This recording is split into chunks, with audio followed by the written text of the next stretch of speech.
I really have to hand it to the GTL community. I woke up this morning and I had a whole bunch of messages telling me about Air Transat canceling flights to the United States. Not only that, many of you sent me a video that I'm going to show later, showing how Canadians are deciding not to go to Disneyland or Disney World, and instead going to Disneyland Europe, and even Singapore. Well, the cruise in Singapore. So I'm going to show this all in today's video. And every single report and article today was provided by you, the community. So I really thank you for that. The backdrop you're looking at today comes from Lorelei, who sent in another one from Regina Beach in Saskatchewan. I felt I needed to post up another Saskatchewan photo and give it some recognition, especially after this ignorant US citizen butchered the name. Our Canadian friends are from Saskatchewan or Saskatchewan or something. I can't even pronounce these things. All I know is it's so cold there, I will never visit except for maybe that weekend that they call summer, like in July. I'm not as angry about this today as I was when I created the video in the past. Mainly because I feel sorry for him. Anyways, thanks Lorelei for sending this over. Just a quick update on the two petitions that I'm featuring on my channel. The first one is from Heather McPherson, and the TLDR, get ICE out of Canada, and any sort of contracts they have. It's now at 7,295 signatures, with plenty of time until it closes, which is going to be June 6th. The second petition from Bruce Fanjoy is to have all federal MPs and leaders go through the proper security clearance. Now this one's already at 34,710 signatures. So it's pretty clear that many Canadians want a certain MP to get his damn security clearance. So if you're interested in reading any of these petitions or you haven't signed it yet, the link will always be in the description below, as well as the pinned comment. Now, one more thing before I start. Some of you might have watched my last interview with R, and he's now back in Canada. He was actually the first person I ever interviewed on my channel. Well, he has his own YouTube channel as well. And what you're looking at right now is a screenshot from R. And the person on the right is Jay. I interviewed him as well, and he's already made his way back to Sweden. Both R and Jay created a US exit interview discussion, and they talk about all things about the US and all things about moving out of the US as well. So if you want to hear this discussion, I'm going to leave a link to this one as well in the description below. And I highly recommend that everybody goes over to R's channel and watch their video. All right, let's get started on the first report regarding Air Transat. Now, just a heads up, this report is in French, so our French Canadians will have no problem understanding. But I did my best to get some English subtitles so the rest of us could understand it. La guerre commerciale entre le Canada et les États-Unis a mené à de nombreux changements d'habitude. C'est peut-être votre cas. Plusieurs ont commencé par boycotter les produits américains à l'épicerie et d'autres ont décidé carrément de ne plus voyager aux États-Unis. Et c'est justement dans ce contexte, Anne-Sophie, que le transporteur Air Transat a décidé d'annuler ses vols vers la Floride et ça va commencer ce printemps. Et c'est pour le moment la compagnie qui assure qu'elle va réviser sa décision pour l'hiver prochain. Mais voyez à l'écran, là, à partir du 4 mai, il n'y aura plus de liaison Montréal-Orlando. Ensuite, Montréal-Québec vers Fort Lauderdale, ça va cesser dès le mois de mai-juin. Et en effet, c'est ce que la compagnie nous a expliqué par courriel, que ce qui se passe aux États-Unis, le contexte avec Donald Trump, avec la guerre commerciale, a des impacts. Il y a moins de voyageurs. Mais il faut dire aussi que la compagnie a 67 destinations à travers le monde et qu'il n'en restait que 2 aux États-Unis. Fort Lauderdale et Orlando. Now, I didn't realize that Air Transat only had 2 destinations to the United States. I thought they would have had more, but removing the only 2 destinations is actually a pretty big deal. And in my opinion, those destinations, Florida, the fact that they're removing it, it's another clue to the show that, hey, Canadians are not interested in going to Florida anymore. I have a big smile on my face, you guys can't see it, but I'm so happy to see this. Et que sa décision finalement de se retirer de là, c'est qu'il y a des opportunités d'affaires qui sont meilleures ailleurs. Vous allez entendre le directeur de l'Observatoire de l'aviation civile, Mehran Ebrahimi, qui m'a assuré en entrevue il y a quelques minutes que pour lui vraiment, c'était une décision non surprenante. Écoutons. Monsieur Trump a fait beaucoup de mal donc dans la perception des gens par rapport à cette destination agréable, attrayante qu'étaient les États-Unis. D'abord, il faut qu'ils donnent leur courriel dans les 5 dernières années, il faut qu'ils donnent leurs réseaux sociaux, tout ça. Ça crée une certaine incertitude aux yeux des gens et donc ce qui fait que les gens se déplacent vers d'autres destinations plus, je disais, accueillantes. Now, what actually really surprises me is that Air Transat is not decreasing the flights per day. They're just canceling it altogether. In another article I'm just about to show you, they did mention that there's 2 flights per day to these destinations. If you ask me, I would have thought they would have reduced it to 1 daily. But they decided to cancel it altogether. So in my non-expert opinion, that speaks volumes. And I still have a smile on my face. Et WestJet qui avait également annoncé hier, Anne-Sophie, la suspension de différents trajets vers les États-Unis.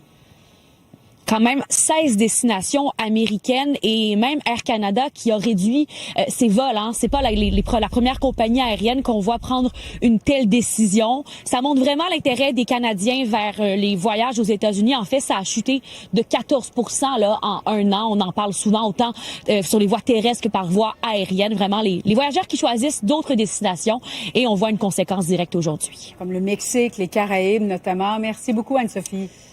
Merci. So I think it was only a week ago where I did that report on Air Canada, already not planning to add any routes to the US for the next year's silver season. I said back then that we're going to hear a lot more news when it comes to our Canadian airlines. And I don't think the cancellations are going to stop now. In fact, I think they're going to get worse. Now think about it this way.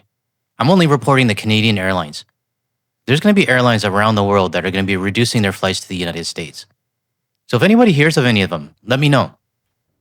Now, I want to talk about this article that many of you sent me. It says a lot of the same things in the previous report, but there's a few things here I really wanted to point out. So it looks like the flights to Florida are going to start ending in May. But one thing I see here, Air Transat previously had as many as 2 flights a day to Florida.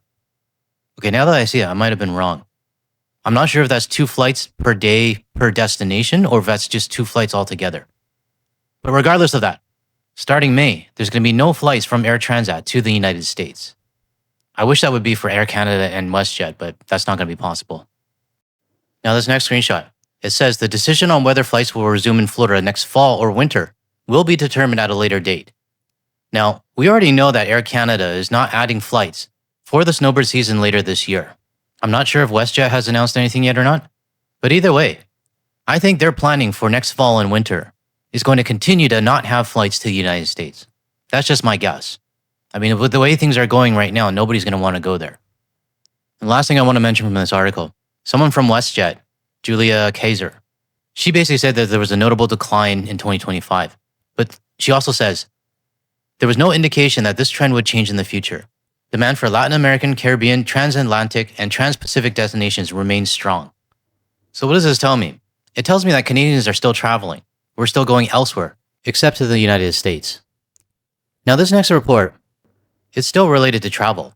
And Canadians, despite not going to the United States, are still going to Disneyland. Let's take a look at the report.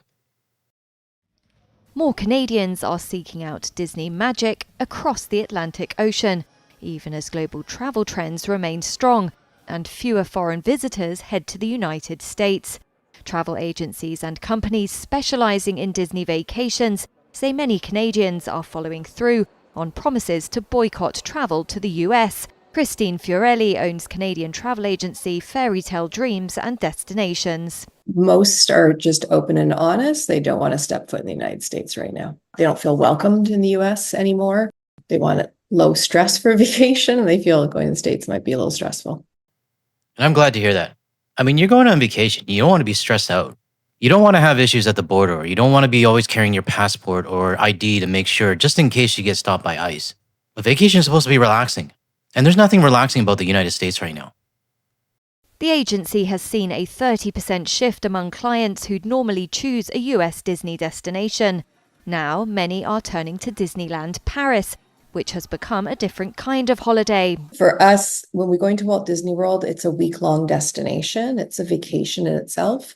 When we're going to Paris, then we're maybe staying 2 or 3 days in Paris, and then we're making other stops in Europe as well. So it's become this European vacation with a dose of Disney magic.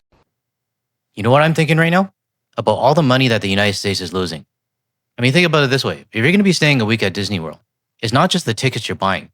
It's the food, it's the rides, it's the hotel, the car rental, all of that stuff that you're going to be spending when you're there. Now, Paris is going to get it.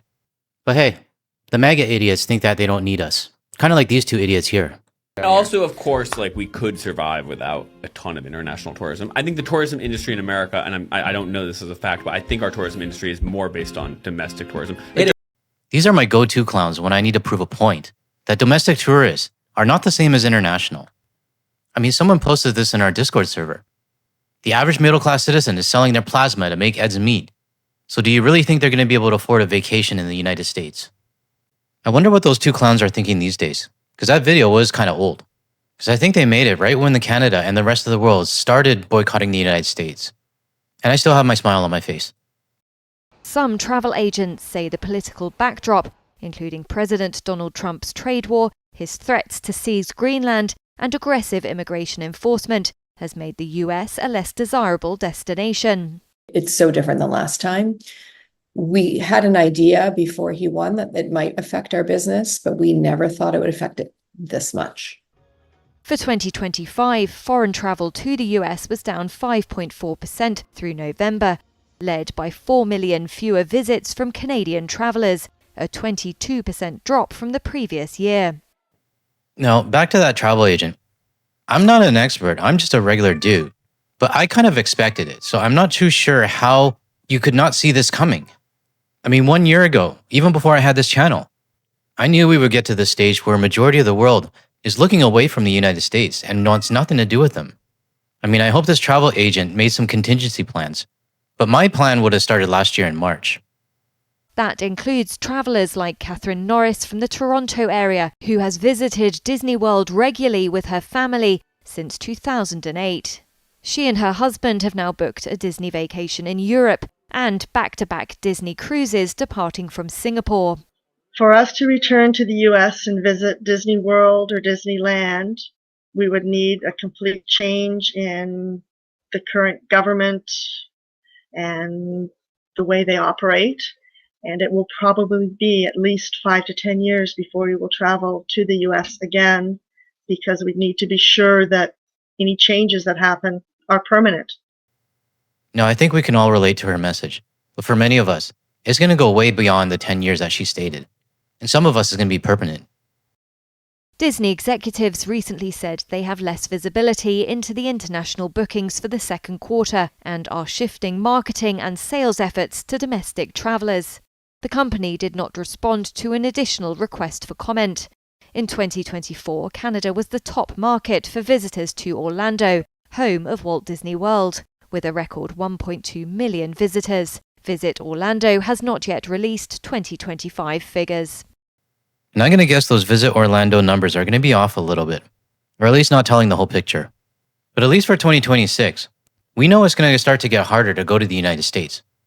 Because if more routes are being cancelled, Canadians who still insist on going may have to start to do stopovers in different cities. But I guess that's what they want to do, then go ahead. So today's reports have been good news when it comes to the boycott. And it really debunks the fact that people say that snowbirds are still going down, or these snowbird associations are saying all of their members are going. I'm just looking for the right clues. I'm not listening to these snowbird association people. And I'm also not listening to the people saying that their flights are full. What I'm looking for are the businesses that are suffering, the flights that are being reduced, and the travel agents that are saying that their US bookings are down. I'm not an expert in this, but I'm just using common sense and logic. Okay, that's all I got for today's video, and I think the co-host needs some attention. If you found any value in anything I said today, or you want to hear more from a Canadian point of view, be sure to hit the like and subscribe button below. Thanks everyone, I'll see you in the next one.